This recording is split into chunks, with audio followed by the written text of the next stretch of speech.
In early 2026, the traditional image of American bipartisanship isn't just fading, it's being intentionally dismantled. From the steps of the Capitol to the gates of the White House, the guardrails we once took for granted are facing a stress test unlike any in modern history. Today, we're looking at the 4 stories that define the current state of American democracy.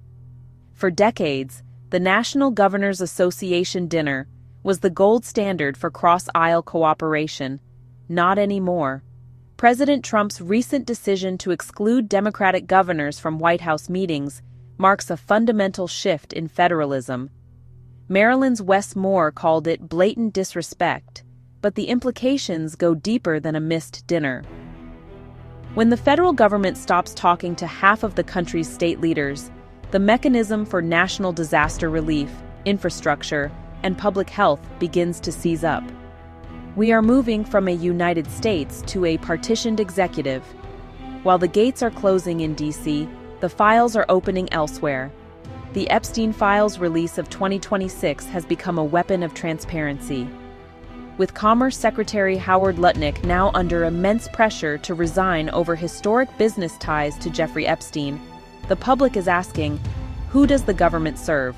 The release was only made possible through a rare bipartisan discharge petition in Congress, showing that while the executive branch consolidates, the legislative branch is still fighting to pull back the curtain.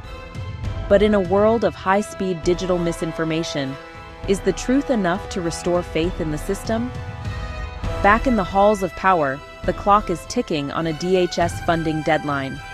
Lawmakers are locked in a standoff over ICE reforms. The administration has shortened agent training and pushed for absolute immunity, leading to direct legal battles with local jurisdictions like Minneapolis. This isn't just a budget debate. It's a battle over who controls the streets. Senator Fetterman warned this week that another government shutdown is inevitable. In 2026, the shutdown has become a standard tool of governance rather than a last resort. Whether it's the ticking clock foreign policy in Ukraine or the racial rhetoric sparking infighting within the GOP itself, American democracy in 2026 is a system under extreme tension.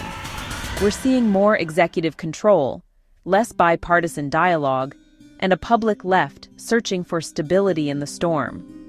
The question isn't just who wins the 2026 midterms, it's what kind of system will be left to inherit. What do you see as the biggest threat to the current system? Let us know in the comments.